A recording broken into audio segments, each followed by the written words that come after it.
Gold, trusted gold buyers. మీరు తాకట్టు పెట్టిన బంగారాన్ని విడిపించి ఈ రోజు ఉన్న మార్కెట్ ధరకు కొనబడను.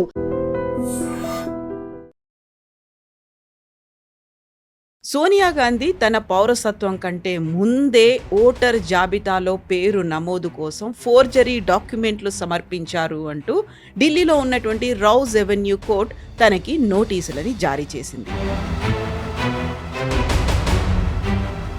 సడన్గా ఈరోజే సోనియా గాంధీకి నోటీసులు అనేది జారీ చేశారు. జనవరి 6న దానికి సంబంధించి మళ్ళీ విచారణ జరుగుతుంది. కానీ ఏంటి 1983లో తనకి పౌరసత్వం వస్తే అంతకంటే ముందే వీళ్ళు పెళ్లి చేసుకున్న టైంలో ఫస్ట్ కొన్ని రోజులు ఇండియాలో ఉన్నారు, తర్వాత బయటకు వెళ్ళారు. ఎమర్జెన్సీ టైంలో ఇండియాలో లేరు, అసలు పారిపోయారని చెప్తున్నారు ఆ టైంలో. సో ఇప్పుడు జరుగుతున్న దాని ప్రకారం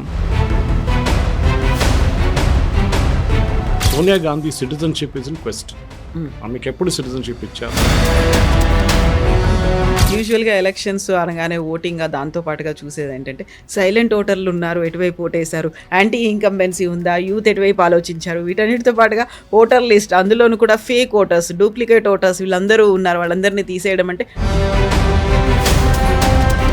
ఆయన సొంతంగా ఒక ఎంక్వైరీ చేశారు, ఎవరెవరు ఓటేసారో డీటెయిల్స్, ఫామ్ 17 డీటెయిల్స్ ఉంటుంది. తీసి చూస్తే 848 మంది గల్ఫ్ నుంచి వచ్చి ఓటేశారంట. డెడ్ ఓటర్స్ వచ్చి ఓటేశారంట, చనిపోయిన వాళ్ళు. ఇదే ప్రాబ్లం.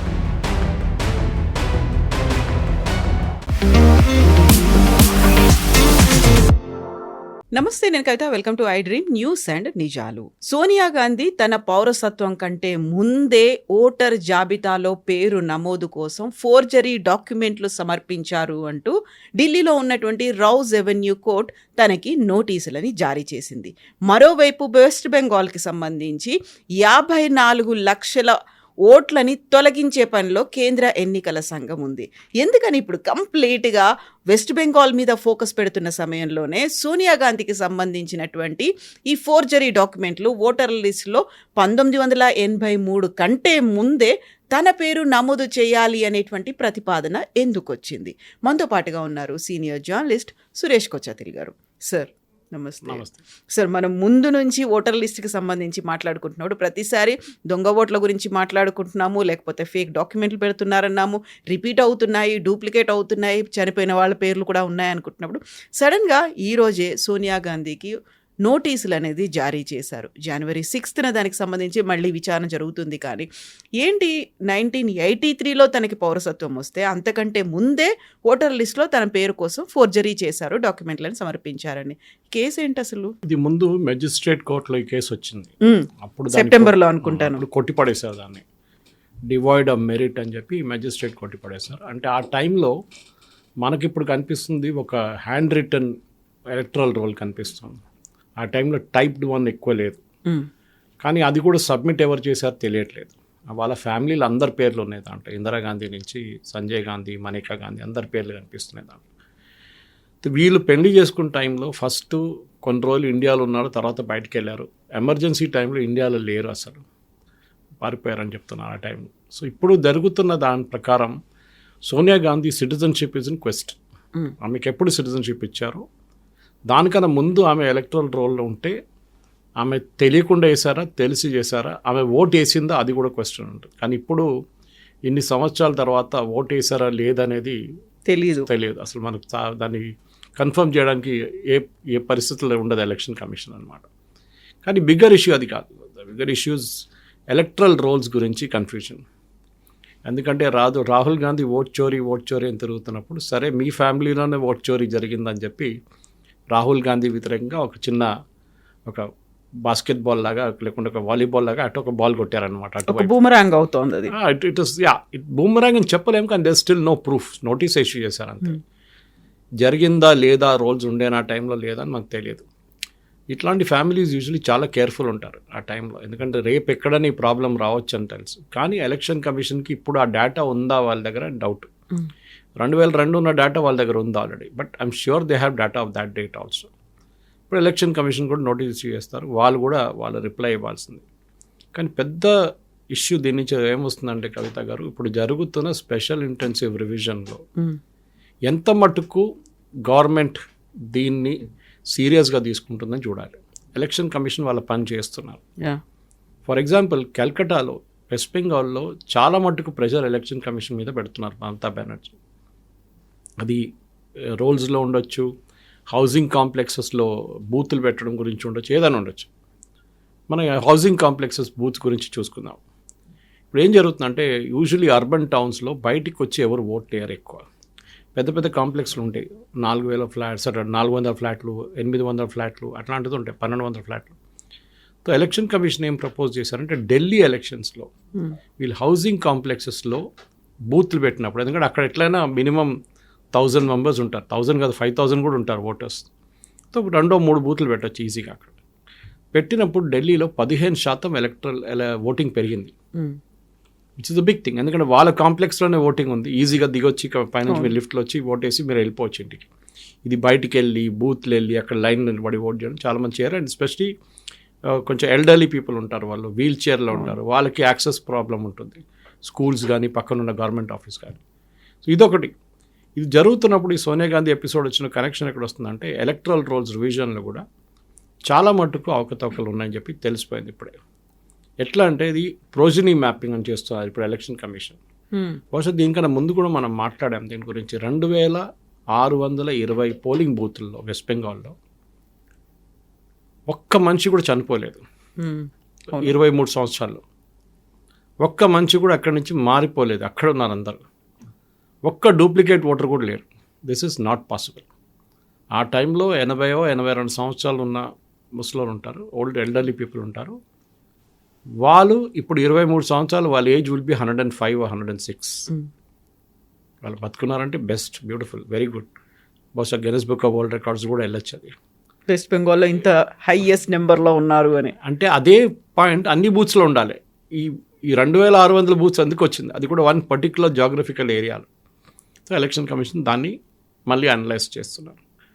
వెస్ట్ బెంగాల్లో కవిత గారు, నేను మీకు ఒక ఎగ్జాంపుల్ ఇస్తాను. ఎందుకంటే చాలా మట్టుకు absentee voters, dead voters and permanently shifted voters ఒక స్టేటస్ ఉంటుంది.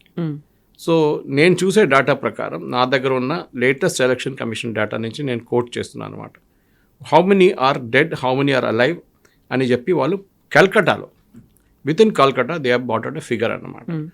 దీనికి కూడా మనం చూడాల్సింది, ఎందుకంటే స్పెసిఫిక్గా కల్కటాలో ఈ పర్టికులర్ పోలింగ్ బూత్స్లో చాలా మట్టుకు ఎలక్షన్ కమిషన్ ఏం చెప్తున్నారంటే ఆల్మోస్ట్ 23% నుంచి 33% దాకా ఓటర్స్ కనిపించట్లేదని చెప్పి.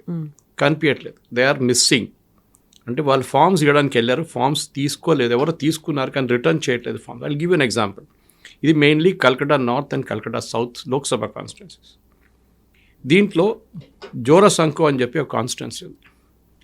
దాంట్లో 195,000 మంది ఓటర్స్ ఉన్నారు as per 2024 electoral roles, last Lok Sabha election. ఇప్పుడు ఈ ఎస్ఐఆర్ చేసినప్పుడు 72,000 మంది కనిపించట్లేదు. 72,000 ఓటర్స్ ఆర్ మిస్సింగ్. 1,97,000 నుంచి 70,000 ఆలోచించండి. దట్ ఈస్ 36.4% ఓటర్స్ లేరు. ఎక్కడికి వెళ్ళారు?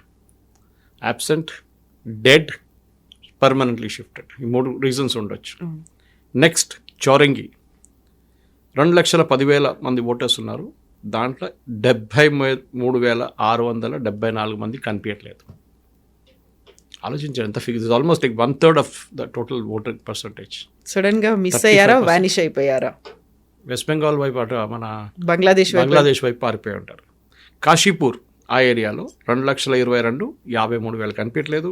కోల్కతా పోర్ట్లో 2,40,000. అన్నీ యూఆర్ సీయింగ్ కంప్లీట్. రాజ్బిహారీలో 2,02,000, 43,000 కనిపించట్లేదు. ఎక్కడికి వెళ్ళారు వీళ్ళు? ఇది పెద్ద క్వశ్చన్. దానికే ఇక్కడ ఇచ్చిన దానికి కూడా ఉన్న వాళ్ళకి వచ్చిన డిజిటైజ్ డేటాలు కూడా ఎలక్షన్ కమిషన్ అనలైజ్ చేస్తే ఏం చెప్తున్నారంటే దీంట్లో కూడా చాలా మటుకు డౌట్ఫుల్ కేసెస్ ఉన్నాయి. అది ఏంటి డౌట్ఫుల్ కేసెస్ అది చూస్తున్నారు అనమాట. ఒకటి ప్రోజనీ మ్యాపింగ్ అంటారు. అది వెస్ట్ బెంగాల్లో స్పెషలీ చేస్తున్నారు, ఎందుకంటే చాలా డౌట్ఫుల్ కేసెస్ ఉన్నాయి అక్కడ. ఇప్పుడు ఉన్న ఎలక్షన్ కమిషన్ దగ్గర డేటా మీరు చెప్పినట్లని నిన్న వచ్చిన డేటా ప్రకారం 54 లక్షల మంది కొత్త ఓటర్ లిస్టులో 11వ తారీఖు ఫ్రీజ్ చేసిన ఓటర్ లిస్టులో ఉండరు. ఈ నంబర్ పెరగొచ్చు. బీహార్ గుర్తుపెట్టుకోండి, 64 లక్షల మంది went out of the rolls. West బెంగాల్లో కూడా అదే జరగవచ్చు. That is why Mamata Banerjee is panicking. Okay, so Mamata Banerjee ఇప్పుడు ఏం చేస్తుందంటే, ఒకటి వాళ్ళ బిఎల్ఓస్ దగ్గర ప్రెషర్ పెట్టడానికి, బిఎల్ఓస్ మీద వాళ్ళ పార్టీ వర్కర్స్ దగ్గర ఈ ఫామ్స్ అని ఫిలప్ చేసిన తర్వాత ఈ 2620 బూత్స్లో ఈ అవకతవకలు జరిగినాయి. దానికోసం election commission is ordered reaudit completely. Definitely ఈసారి బయటపడతారు చాలామంది దాని నుంచి. రెండవది, ఈ హౌసింగ్ కాంప్లెక్సెస్లో నేను చెప్పిన దాని ప్రకారం ఓట్లో వాళ్ళు ఫస్ట్ అగ్రీ చేశారు. 5-6 హౌసింగ్ సొసైటీస్ అగ్రీ చేశారు. మమతా బెనర్జీ ఏం చేశారు, వాళ్ళ ఎమ్మెల్యేలు పంపించి ధమ్కి ఇచ్చి వాళ్ళ దగ్గర పర్మిషన్ లెటర్స్ విత్డ్రా చేయించుకున్నారు. ఏది హౌసింగ్ సొసైటీ వాళ్ళు ఏమన్నారు, మా దగ్గర ఒక రూమ్ ఇచ్చేస్తాం, మా అసోసియేషన్ రూమ్ ఉంటుంది, లేకుంటే క్లబ్ హౌస్ ఉంటుంది, దాంట్లో మీరు బూత్లు పెట్టుకోవచ్చు అని చెప్పేసి ఎలక్షన్ కమిషన్ దగ్గర. అంటే వాళ్ళ మనుషులు పంపిస్తారు, సెక్యూరిటీ అన్నీ ఉంటుంది అక్కడ. ఇప్పుడు అన్నీ విత్డ్రా చేసుకున్నారు. సో ఎలక్షన్ కమిషన్ కూడా చెప్పారు వీళ్ళకి ఇంట్రెస్ట్ లేదు, నాకేం పోయింది, వీళ్ళు విత్డ్రా ఇట్ అని చెప్పారు. సో ఆమె భయం చూడండి, ఎందుకంటే ఎడ్యుకేటెడ్ పీపుల్ ఉంటారు హౌసింగ్ కాంప్లెక్సెస్లో చాలా మట్టుకు, వాళ్ళు ఓట్లు వేయకూడదు, వాళ్ళు ఓట్లు వేస్తే మమతా బెనర్జీకి డేంజర్. అది కాకుండా ఈ 54 లక్షల మంది ఇప్పుడు మిస్సింగ్ ఉన్నారు, ఏం చేయబోతున్నారు? దీని గురించి ఫారెన్సిక్గా ఒక ఆడిట్ నడుస్తుంది వెస్ట్ బెంగాల్లో. మీకు ఈ ప్రాబ్లం ఎక్కడా కనిపించట్లేదు. గుజరాత్లో కూడా 16 లక్షల మంది voters are dead, which is expected. మీరు 2002 నుంచి 2025కి వచ్చినప్పుడు 23 సంవత్సరాల్లో చాలామంది చనిపోయి ఉంటారు. సో గుజరాత్లో కూడా 16 లక్షల మంది, విచ్ ఇస్ నాట్ సర్ప్రైజింగ్. అది వెస్ట్ బెంగాల్ ఎందుకు చూపించట్లేదు? ఇంత 54, ఫర్ ఎగ్జాంపుల్ 34 లక్షల మంది ఆధార్ కార్డ్ డీయాక్టివేట్ చేశారు వెస్ట్ బెంగాల్. మనం బహుశా ఇంకా ముందు చెప్పాను నేను ఈ డేటా. 34 లక్షల మంది ఆధార్ కార్డ్ డీయాక్టివేట్ చేశారు, ఎందుకు? చనిపోయారని చెప్పి. అదెందుకు చేశారు? Unique identification authority of India అంటే ఈ ఆధార్ కార్డ్ ఇష్యూ చేసే అథారిటీ ఎందుకు చేశారంటే, ఆ కార్డులు ఎవరో వాడుకుంటున్నారు, చనిపోయిన వాళ్ళు లేచి వచ్చి ఓటేస్తున్నారు అక్కడ. ఓటు కొట్టే కాదు, సిమ్ కార్డు తీసుకుంటున్నారు, which is very dangerous. Sim card activation చేయించుకుంటున్నారు, రేషన్ కార్డు అప్లై చేస్తున్నారు, దాంతోనే రేషన్ తీసుకుంటున్నారు బయోమెట్రిక్ పెట్టకుండా. సో ఎవరో యూజ్ చేస్తున్నారని చెప్పి చాలా కార్డ్స్ దాంట్లో యూజ్ చేస్తే దాన్ని డీయాక్టివేట్ చేసి పడేస్తారు. ఇప్పుడు దాని నుంచి బయోమెట్రిక్ ట్రై చేస్తే వర్క్ కాదు ఇప్పుడు, బికాజ్ పర్సన్ ఫింగర్ ప్రింట్ ఉండదు కదా వాళ్ళది. కానీ ఇంకా చాలా పనులు ఉన్నాయి. ఈ 34 లక్షల మంది కూడా యాడ్ చేస్తే వెస్ట్ బెంగాల్ ఫిగర్ బహుశా 78 లక్షల దాకా వెళ్ళొచ్చు ఓటర్స్. కొత్త ఓటర్ లిస్టులో 8 లక్షల మంది ఉండరు. ఇది మమతా బెనర్జీకి పెద్ద ఒక థ్రెట్. దానికోసం ఆమె చాలా మటుకు ట్రై చేసింది ఆపడానికి, కానీ ఎలక్షన్ కమిషన్ చాలా టఫ్గా ఉండే. వాళ్ళు చాలా క్లియర్గా చెప్పారు, we will do it our own way. కోర్టుకి వెళ్ళారు, కోర్టు కూడా పట్టించుకోలేదు. హియరింగ్ ఉంది కానీ అప్పుడు దాకా ఈ లిస్ట్ అంతా బయటకు వచ్చేస్తుంది. కవిత గారు దీంట్లో సోనియా గాంధీ కేసు చెప్పినప్పుడు కూడా ఇట్లాంటి కేసెస్ యూపీలో ఒక కేసు మొన్న బయటపడింది, మీరు చదువుంటారు పేపర్లో. ఒక ఎల్డర్లీ లేడీ ఏం చేస్తుందంటే, వాళ్ళ 2 పిల్లలు దుబాయ్లో ఉన్నారు. దుబాయ్ ఒకరు మస్కట్లో కనుకుంటారు, 2 డిఫరెంట్ కంట్రీస్, కువైత్. ఆమె ఏం చేస్తుందంటే, వీళ్ళిద్దరు ఇక్కడ ఉన్నారని చెప్పి పేరు రాసి సంతకం పెట్టింది. ఆమె ఫార్జరీ చేసింది, పట్టుకున్నారు. వాళ్ళు అక్కడ కాదు, వాళ్ళు కువైట్లో ఉన్నారు, ఇంకొకరు దుబాయ్లో ఉన్నారు. ఇది మన దగ్గర కూడా చాలా కేర్ఫుల్ ఉండాలి. మన దగ్గర చాలామందికి చెప్తున్నప్పుడు హైదరాబాద్లో వాళ్ళు నా మాట వినరు. వాళ్ళు ఇక్కడ పనిచేస్తున్నారు హైదరాబాద్లో, కానీ వాళ్ళ అమ్మ నాన్న దగ్గర వాళ్ళు ఉన్న ఊర్లలో రాపించుకుంటున్నారు, మేము అక్కడే ఉన్నాము అని చెప్పి. హైదరాబాద్లో ఐటీ కంపెనీలోనో, ఫార్మా కంపెనీలోనో, ఇంకేదైనా ప్రైవేట్ సెక్టర్ కంపెనీలో పనిచేస్తున్నారు చాలామంది ఉన్నారు. వాళ్ళు అక్కడ వాళ్ళ పేరు వాళ్ళ ఊర్లో రాపించుకొని వాళ్ళు ఇక్కడ ఉంటున్నారు. ఇక్కడ ఎస్ఐఆర్ రాబోతుంది, దీని తర్వాత ఎస్ఐఆర్ వస్తుంది. మన లోకల్ బాడీ ఎలక్షన్స్ అయిపోయిన తర్వాత, సర్పంచ్ల ఎలక్షన్, ఎంపీటీసీ జడ్పీటీసీ అయిపోయిన తర్వాత ఇక్కడ ఎస్ఐఆర్ స్టార్ట్ అవుతుంది తెలంగాణలో. ఆ టైంలో వీళ్ళ అమ్మగారు నాన్నగారు అట్లా డీటెయిల్స్ రాసి సంతకం పెడితే criminal case will be filed against them. మీరు ఎక్కడున్నారో లాస్ట్ 6 నెలలు మీరు అక్కడే ఓటేయాలి, మీరు ఇంకో ప్లేస్కి వెళ్ళి ఓటేయకూడదు. And this is there. ఇది ఇంగ్లీష్లో కూడా చెప్పాలంటే చాలామంది నాకు ఇప్పుడు కూడా గుర్తున్నాను, 2019 ఎలక్షన్, 2014 ఎలక్షన్లో నేను హైటెక్ సిటీ బయట, మైండ్ స్పేస్ బయట టేబుల్ వేసుకొని ఇంకొక ఆర్గనైజేషన్ ఉన్నారు, జేఏ చౌదరి గారు ఉన్నారు. ఆ టైంలో ఆయన ఆర్గనైజేషన్, జేఏ చౌదరి గారు ఆర్గనైజ్ చేశారు ఇదంతా. లెట్స్ ఓట్ అని చెప్పి క్యాంపెయిన్ ఉండే. ఆ టైంలో క్యాంపెయిన్ నడిపించాం మేము. చాలామంది అక్కడ వచ్చి ఏంటని అడిగారు మా దగ్గర. అక్కడ టేబుల్ వేసుకొని అందరు కూర్చున్నారు, ల్యాప్టాప్ తీసుకొని. ఇట్లా ఎలక్ట్రల్ ఓటర్, అరే హమారాతో కలకత్తా మే, హమారాతో బీహార్ మే హే, మేము యూపీ నుంచి, మేము ఢిల్లీ నుంచి, ముంబై నుంచి అని చెప్తున్నారు, కొంతమంది చెన్నై నుంచి. మేము చెప్పాము, యూ కాంట్ ఓట్ దేర్. మీరు ఇక్కడ ఉన్నారు 5 సంవత్సరాల నుంచి ఇక్కడే ఉన్నాం, ఇల్లు తీసుకున్నాం, ఇక్కడ కొనుక్కున్నాం, అపార్ట్మెంట్లో ఉంటున్నాం, కానీ ఓటు అక్కడే ఇస్తున్నారు, విచ్ ఇస్ రాంగ్ థింగ్. ఈ కల్కటా ఇప్పుడు జరిగిన దాంట్లో కల్కటాలో మేము ఇప్పుడు చెప్పిన ఫిగర్స్లో చాలా మటుకు అట్లాంటి వాళ్ళు ఉన్నారు. అందులో వాళ్ళ కోసం స్పెషల్ బస్సులు ట్రైన్లను పెట్టేసి టికెట్లు కొని పంపించి ఆంధ్ర తీసుకెళ్తుంటారు వైపు కదా. ఉంటారు కదా, చాలా మంది వెళ్తారు కదా. అది ఆపాల్సిన టైం వచ్చింది. సో ఎస్ఐఆర్ టైంలో లాస్ట్ టైం అదొక మంచి గేమ్ ఆడారు ఎలక్షన్ కమిషన్. ఆంధ్ర తెలంగాణ ఒకటే రోజు ఓటింగ్ పెట్టారు. అవును.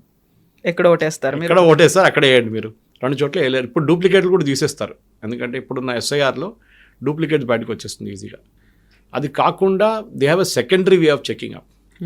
వాళ్ళు ఏం చెక్ చేస్తారంటే ఎంప్లాయర్ డేటాబేస్ తీసుకుంటారు. For example me EPF database తీసుకోవచ్చు, మీరు ఎక్కడ పనిచేస్తున్నారో వాళ్ళకి తెలిసిపోతుంది. ఇది సెకండరీ చెక్ అంటారు దీన్ని. బహుశా అది తెలంగాణలో ఉండకపోవచ్చు, వెస్ట్ బెంగాల్లో నడుస్తుంది. అది గవర్నమెంట్ డేటాబేస్ యూజ్ చేస్తారు. మీ పాస్పోర్ట్ ట్రాకింగ్ చేస్తారు. ఇప్పుడు యూపీలో జరిగిన దానికి పాస్పోర్ట్ ట్రాకింగ్తో తెలిసింది వాళ్ళకి. ఎవరో కంప్లైంట్ చేశారు ఇట్లా వీళ్ళిద్దరు ఇక్కడ లేరంటే they check with the passport control and they told that these people left India about almost 1 సంవత్సరం ముందు అక్కడికి వెళ్ళారు, ఇండియాలో లేరు. ఇప్పుడు మీరు ఆ టైంకి వచ్చి ఓట్ వేయొచ్చా అంటే ఎస్ వేయొచ్చు, కానీ మీరే అప్లై చేయాలి దానికి. అబద్ధం చెప్పకూడదు, we are not here we are there అని చాలా క్లియర్గా చెప్పాల్సి వస్తుంది. ఫైనల్ డిసిషన్ బిఎల్ఓ దగ్గర ఉంటుంది. ఇది చాలా స్టేట్స్లో జరుగుతుంది. ఎందుకంటే మనం చూసిన ఇప్పుడు బెంగాల్ వాళ్ళు ఇక్కడ ఉంటారు హైదరాబాద్లో, వాళ్ళు ఎక్కడ ఓటేస్తారు, వాళ్ళ ఊర్లోనే ఇస్తారు, వాళ్ళు ఇక్కడ వేయరు. ఎందుకంటే మేము వచ్చాం 3 నెలలు ఉంటాం 4 నెలలు ఉంటాం వెళ్ళిపోతామని చెప్తారు, విచ్ ఈజ్ అండర్స్టాండబుల్. ఈ మైగ్రెంట్ లేబరర్స్ అంటాం వాళ్ళని మనం. మైగ్రెంట్ లేబరర్స్ ఇవాళ ఉంటారు రేపు వెళ్ళిపోతారు, కానీ పర్మనెంట్లీ షిఫ్టెడ్ అదే ఒక కేటగిరీ.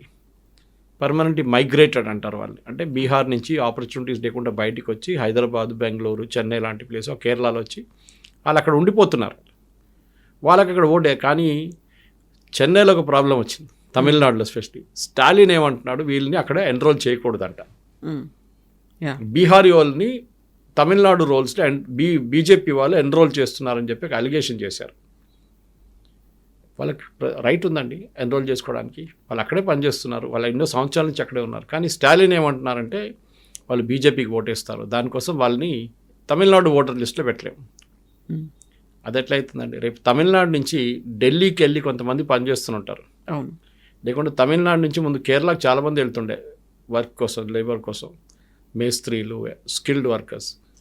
వాళ్ళని కూడా ఇదే డైలాగ్ కొట్టచ్చు కదా, అక్కడ వెళ్తే మీరు అక్కడ కూడా ఓటేయకూడదు. సో బ్రాడ్ పారామీటర్స్ ఏంటంటే కవిత గారు, మన ప్రేక్షకులు అర్థం చేసుకోవాల్సింది, ఎస్ఐఆర్ వస్తున్నప్పుడు మన దగ్గర ఇంకో 2 నెలలు వస్తుంది, మీరు ఎక్కడున్నారో అక్కడే మీరు ఓటేయాలి. రెండవది, మీరు ఎస్ఐఆర్లో మీ క్లియర్గా ప్రాజనీ మ్యాపింగ్ చేయాల్సి వస్తుంది. దాన్ని మన కొన్ని ప్లేసెస్ వచ్చి ఆపేశాను నేను. ప్రాజనీ మ్యాపింగ్ అంటే ఏంటి? ప్రాజనీ అంటే పిల్లలు. మీ అమ్మ నాన్నగారు 2002 ఓటర్ లిస్ట్ ఉంటే మీరు కూడా ఆ ఓటర్ లిస్ట్లో 2025 ఎస్ఐఆర్ లిస్ట్లో మీరు వస్తారు ఆటోమేటిక్గా. మీరు ప్రూవ్ చేస్తారు, మీరు మా అమ్మగారు నాన్నగారు ఇది పేరు సర్టిఫికేట్ ఏదని చూపిస్తారు. వాళ్ళు లేకుంటే, ఆ లిస్ట్లో వాళ్ళు లేకుంటే మీకు ప్రాబ్లం అవుతుంది. వాళ్ళు ఎక్కడున్నారు? బహుశా మీరు చెప్తారు వాళ్ళు మహారాష్ట్రలో ఉన్నారు ఆ టైం. వీళ్ళు మహారాష్ట్ర లిస్ట్ తీస్తారు, ఆ పేరు ఉందా అని చూస్తారు ఎక్కడెక్కడైనా. ఆ పేరు అక్కడ కనిపించకపోతే ఏం చేస్తారు? వీళ్ళ అమ్మ నాన్న దగ్గర అడుగుతారు, వాళ్ళు బతుకుంటే ఇప్పుడు మీరు అక్కడ ఉన్నారా, ఎక్కడ ఉన్నారా, ఈ డేట్లో 2002లో మీరు ఎక్కడ ఉన్నారు? మాకు తెలియదండి, మాకు గుర్తులేదు, మా మెమరీ పోయిందంటారు వాళ్ళు కొంతమంది. All possible. ఇది చాలా కాంప్లెక్స్ ప్రొసీజర్ అండి, ఎందుకంటే ఒకసారి 98% ఓకే అయిపోతుంది నార్మల్. ఈ 2% ఉంది చూడండి, ఇదే ప్రాజనీ మ్యాపింగ్లో వస్తుంది. అంటే వాళ్ళ పిల్లల్ని వాళ్ళ అమ్మ నాన్నగారితో మ్యాచ్ చేస్తున్నారు. ఇది బంగ్లాదేశ్ వాళ్ళకి పెద్ద థ్రెట్. 2002లో బంగ్లాదేశ్ తర్వాత బంగ్లాదేశ్ నుంచి వచ్చిన వాళ్ళు ఆ లిస్ట్లో కనిపించారు మీకు, వాళ్ళు ఓట్లు కాదు. అప్పుడు ఆటోమేటిక్లీ వాళ్ళు డిలీట్ అయిపోతారు. వాళ్ళ పిల్లలు ఇక్కడ ఉన్నారనుకోండి, they can not also do it. మొన్న ఇంకొక చాలా స్ట్రేంజ్ కేసు జరిగింది వెస్ట్ బెంగాల్లో, యూపీలో అనుకుంటాను. ఈయనేం చేశారంటే, ఒక ఆయన బంగ్లాదేశ్ నుంచి వచ్చి ఒక అమ్మాయిని పెళ్లి చేసుకున్నాడు వెస్ట్ బెంగాల్లో. పెళ్లి చేసుకొని ఎస్ఐఆర్ వస్తున్నప్పుడు చూసి ఏం చేశారంటే ఆధార్ కార్డు తయారు చేయించుకున్నాడు. ఎవరి పేరు మీద? ఆయన వైఫ్ పేరు మీద, వైఫ్ ఫాదర్ పేరు మీద, వాళ్ళ ఫాదర్ అని చెప్పేసి ఆధార్ కార్డు తయారు చేసుకున్నాడు. సో బిఎల్లో వచ్చినప్పుడు ఈ male member husband and wife ఇద్దరికి ఒకటే ఫాదర్. అవును. అది ఎట్లా అవుతుందండి? వాళ్ళు సిబ్లింగ్స్ అయిపోయారు. పట్టుకున్నారు. సో ఆటోమేటిక్లీ ఫాదర్లో చెప్పాడు వీడు దొంగ నంబర్ 1, వీడు నేను అసలు నేను ట్రస్ట్ చేయను, ఈజ్ ఫ్రమ్ బంగ్లాదేశ్, మీరు తీసేసేయండి రోల్ నుంచి. Immediately he was removed from the rolls and he was asked to go and deport చేసేసారు అక్కడి నుంచి. ఈ ఎంటైర్ ఎక్సర్సైజ్ ఇంకొక 11 రోజుల్లో, ఆమె 11వ తారీఖు అయిపోతుంది. దాని తర్వాత ఇంకో 4-5 రోజులు ఉంటాయి. దాని తర్వాత Form 6లో అప్లై చేయొచ్చు. ఎవరైనా వాళ్ళ పేర్లు మిస్సింగ్ ఉంటే Form 6లో అప్లై చేసి దాన్ని ఒక హియరింగ్ ఉంటుంది బిఎల్ఓ లెవెల్లో. ఆయన అడుగుతాడు బేసిక్ ప్రూఫ్, మీరు ఎక్కడ ఉన్నారు ఇన్ని రోజులు, ఎందుకు అప్లై చేయలేదు, కొన్ని ప్రశ్నలు అడుగుతారు. దాని తర్వాత మీకు ప్రూఫ్ అడుగుతారు. ప్రోజనీ మ్యాపింగ్ చేస్తారు. మీ నాన్నగారు అమ్మగారు పేరు చెప్పండి, అక్కడి నుంచి మనం లింక్ చేసుకుంటూ పోదామని చెప్పి. ఎంటైర్ ఎక్సర్సైజ్లో కవిత గారు ప్రతి స్టేట్లో, గుజరాత్ లాంటి స్టేట్లో ఇప్పుడు 16 లక్షల మంది చనిపోయారంటే అన్ని డూప్లికేట్లు తీస్తే అక్కడ కూడా మీకు 40-45 లక్షల మంది బయటపడతారు. వెస్ట్ బెంగాల్లో 70 దాకా వెళ్తుంది. ప్రతి స్టేట్లో ఈ ప్రాబ్లం రాబోతుంది, ఎస్పెషలీ బిగ్గర్ స్టేట్స్. లక్షద్వీప్ కానీ, గోవా కానీ, పాండిచేరి, పుదుచ్చేరి ఇలాంటి దాంట్లో చిన్నగా ఉంటుంది amount, numbers will very small proportionately. కానీ బిగ్గర్ స్టేట్స్లో రాజస్థాన్ కానీ, మధ్యప్రదేశ్ కానీ, మహారాష్ట్ర, ఉత్తరప్రదేశ్ ఇట్లాంటి states there be big numbers. ఇది ఎస్ఐఆర్ నేను నా అంచనా, నాకు ఒక కండిషన్ ఏంటంటే SIR should be done every 5 years. అది కాన్స్టిట్యూషన్లో మార్పు తీసుకురావాల్సిందే మోదీ గవర్నమెంట్. డెఫినెట్గా every 5 years 1 SIR should be held. ఈ ప్రాబ్లం ఎక్కడ వచ్చిందంటే 22-23 సంవత్సరాల నుంచి ఎస్ఐఆర్ చేయలేదు. ఐ థింక్ లాస్ట్ టైం చేసింది వాజ్పేయి గారు ఎరాలో చేశారనుకుంటా. దాని తర్వాత జరగలేదు. 2002 అనుకుంటాను, ఆ తర్వాత జరగలేదు ఇప్పుడు దాకా. సో యూ కెన్ ఇమాజిన్, దానికన్నా ముందు 5 సార్లు జరిగింది, 4 సార్లు జరిగింది. I think total 5 till Vajpayee జరా 2002 దాకా. దాని తర్వాత ఎందుకు చేయలేదు ఎవరికి తెలియదు. అప్పుడున్న ఎలక్షన్ కమిషనర్స్ దగ్గర అడగాల్సింది, మీరు ఎందుకు చేయలేదు? 2010లో చేయొచ్చు కదా, 2010 దే కూడా డన్, చేయలేదు. 2015లో చేయొచ్చు కదా, చేయలేదు. 2020 కోవిడ్ వచ్చిందంటారు, అండర్స్టాండబుల్. మళ్ళీ దాని తర్వాత ఇప్పుడు మొదలుపెట్టారు. దీంతో పాటు నెక్స్ట్ రాబోతుంది census, and that is where it is going to get very interesting. ఎందుకంటే సెన్సస్ డేటా అనేది చాలా డీప్ డైవ్ డేటా ఉంటుంది. మీది పేరు, మీరు అడ్రస్ ఒకటే కాకుండా చాలా మటుకు ఎక్స్ట్రా డీటెయిల్స్ అడుగుతారు వాళ్ళు. అండ్ ఈసారి క్యాస్ట్ కూడా అడుగుతున్నారు. బ్యాక్గ్రౌండ్ అంతా తెలిసిపోతుంది. ఈ డేటా ఎలక్షన్ కమిషన్ మ్యాచ్ చేసుకుంటారు. ఇది హోమ్ మినిస్ట్రీ దగ్గర నుంచి ఉంటుంది, ఇది సిటిజన్షిప్ డాక్యుమెంట్ లాగా ఇటువైపు ఎలక్షన్ కమిషన్ చెక్ చేసుకుంటారు. ఈ 2 చెక్ చేసినప్పుడే ఇదంతా బయటపడుతుంది. And definitely next 15 days going to be very interesting. నేనైతే డైలీ డేటా చెక్ చేస్తున్నాను. బహుశా ఈ ఎలక్షన్ ఫైనల్ రిజల్ట్ వచ్చిన తర్వాత, ఎక్సెప్ట్ ఫర్ కేరళలో 18 దాకా ఎక్స్టెండ్ చేశారు, 1 week ఎక్స్ట్రా. ఎందుకంటే అక్కడ లోకల్ బాడీ ఎలక్షన్స్ నడుస్తుందని చెప్పి 1 వారం ఇంకా ఎక్స్ట్రా అడిగారు.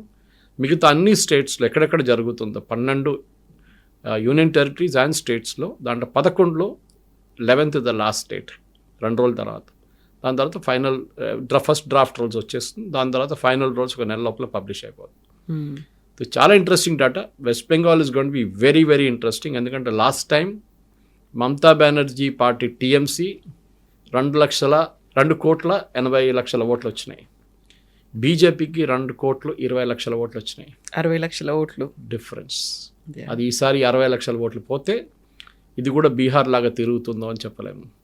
అది కాకుండా ఇంకొక చాలా interesting, with nothing to do with electoral roles.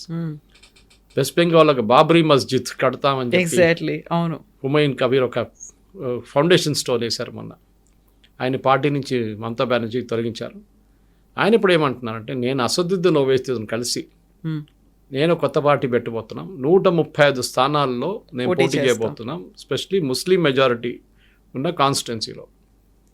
Mamata Banerjee టీఎంసీకి వచ్చే ఓట్లంతా మేము తీసుకెళ్ళిపోతామని చెప్పి ఒకటి ఆయనతో ఒట్టిగా పోటీ చేస్తున్నట్టు వాళ్ళ పార్టీ కొత్త పార్టీ ఏది పెట్టుకుంటాడు. కానీ దాని తర్వాత ఓవైసీతో టైఅప్ చేయడం చేస్తారో లేదో తెలియదు. Owaisi is a very smart man. ఆయనతో సొంతంగా ఆపర్చునిటీ దొరికితే ఈయనతో ఎందుకు వెళ్తాడు ఆయన? ఇది మనం చూడాల్సింది. ఇది జరిగితే ఈ 64 లక్షలు, 50 లక్షలు, 70 లక్షల ఫైనల్ తీసేసిన లిస్ట్ నుంచి అది పోయి, దాంతోపాటు ఇది కూడా వస్తే ముర్షిదాబాద్, మాల్డా, 24 పర్గనాస్లో చాలా మటుకు ముస్లిం మెజారిటీ కాన్స్టిట్యున్సీలో 30,000, 20,000 ఓట్లు తీసుకెళ్ళిపోతే Mamata Banerjee candidate, TMC candidate చాలా డేంజరస్ సిచ్యువేషన్లో అయిపోతారు. దాని బీజేపీతో ఏ సంబంధం లేదు. ఎందుకంటే ఈ ముస్లిమ్స్ బీజేపీకి ఓట్ వేయరు. వాళ్ళు ఓట్ వేసి ఐదర్ మమతా బెనర్జీ ఆర్ కాంగ్రెస్కి అక్కడ అసలు సిచ్యువేషనే లేదు, అక్కడ జీరో. వాళ్ళు సిపిఎం జీరో. ఈ బ్యాటిల్ బీజేపీ వర్సెస్ మమతా బెనర్జీలో నెక్స్ట్ 1 week ఎలక్ట్రల్స్ వచ్చిన తర్వాత చూడండి, మమతా బెనర్జీ మొత్తం ఒక బాంబ్ ఎక్స్ప్లోడ్ అయ్యేట్లు మమతా బెనర్జీ ఎక్స్ప్లోడ్ కాబోతుంది. ఇదంతా నేను పట్టించుకోను, ఈ లిస్ట్లో నాకు అసలు సంబంధమే లేదు, ఈ ఎలక్షన్ కాదు, నేను సుప్రీంకోర్టుకి వెళ్తాను, అది ఇదని చెప్పి గొడవ చేయబోతుంది. Because entire electoral roles will come out.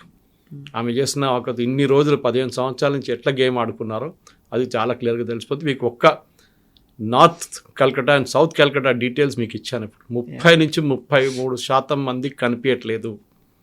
అంటే 1,00,000 మంది ఉంటే 33,000 మంది మిస్సింగ్ ఉన్నారు యావరేజ్. ఆ నంబర్ ఇంకా పెరగవచ్చు, 40 దాకా వెళ్ళొచ్చు. That is actual voter list. And at west Bengal అనే ఒక ఎలక్షన్, దాంతోపాటు అస్సాంలో కూడా జరగబోతుంది. అస్సాంలో ఆల్రెడీ ఎన్ఆర్సీ నడుస్తుంది, అక్కడ ఎస్ఆర్ చేస్తున్నారు, special revision, not intensive revision. ఎందుకంటే NRC is already happening there. ఈ 2 స్టేట్లు చూస్తే చాలా క్రూషియల్ బీజేపీకి, ఒకవైపు మమతా బెనర్జీకి, ఇంకోవైపు తరుణ్ గొగోయ్ వాళ్ళ కాంగ్రెస్కి అస్సాంలో. It be very interesting days ahead. యూజువల్గా ఎలక్షన్స్ అనగానే ఓటింగ్ దాంతో పాటుగా చూసేది ఏంటంటే సైలెంట్ ఓటర్లు ఉన్నారు, ఎటువైపు ఓటేశారు, యాంటీ ఇన్కంబెన్సీ ఉందా, యూత్ ఎటువైపు ఆలోచించారు, వీటన్నిటితో పాటుగా ఓటర్ లిస్ట్, అందులోనూ కూడా ఫేక్ ఓటర్స్, డూప్లికేట్ ఓటర్స్ వీళ్ళందరూ ఉన్నారు, వాళ్ళందరినీ తీసేయడం అంటే అదే చాలా క్రూషియల్ అవ్వబోతోంది వీటన్నిటికంటే కూడా. కరెక్ట్. చాలా ఇంట్రెస్టింగ్ కవిత గారు. అది మీరు ఆ ప్రాసెస్లో ఇన్వాల్వ్ అయిపోతే మీరు కూడా ఎక్సైట్ అయిపోతారు. ఎందుకంటే ఎట్లా ఇన్ని రోజులు ఎట్లా నడిచింది ఇదంతా ఆలోచిస్తారు మీరు. అంటే ఇన్ని రోజులు ఇట్లా చేశారు ఇదంతా.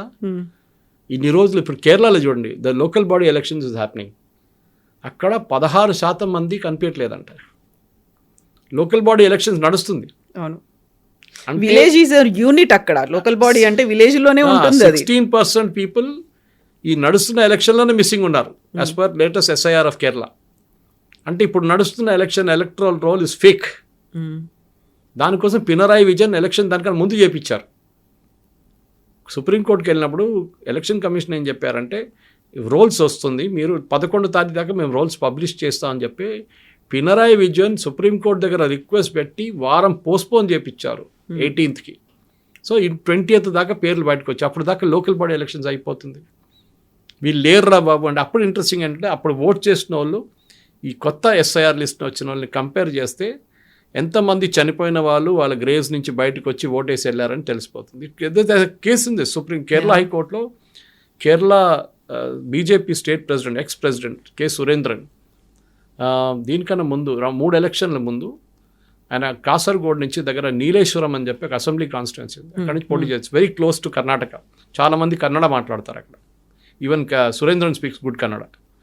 ఆ కాన్స్టిట్యున్సీలో ఆయన 82 ఓట్లతో ఓడిపోయాడు అసెంబ్లీ ఎలక్షన్లో. 82 ఓట్స్తో 82 ఓట్స్ ఓటినప్పుడు ఫస్ట్ రీకౌంట్ ఉంటుంది. రీకౌంట్ చేసినప్పుడు కూడా అంతే నెంబర్ ఉండిపోయింది. దాని తర్వాత ఆయన సొంతంగా ఒక ఎంక్వైరీ చేశారు, ఎవరెవరు ఓట్ వేసారో డీటెయిల్స్, Form 17 డీటెయిల్స్ ఉంటుంది. తీసి చూస్తే 848 మంది గల్ఫ్ నుంచి వచ్చి ఓటేశారంట. 416 మంది డెడ్ ఓటర్స్ వచ్చి ఓటేశారంట, చనిపోయిన వాళ్ళు. ఇదే ప్రాబ్లం. దాన్ని ఆయన ప్రూవ్ చేశారు కేరళ హైకోర్టులో. అది నెక్స్ట్ ఇయర్ ఇంకొచ్చేదాకా గెలిచిన candidate IUML, Indian Union Muslim League candidate చనిపోయారు.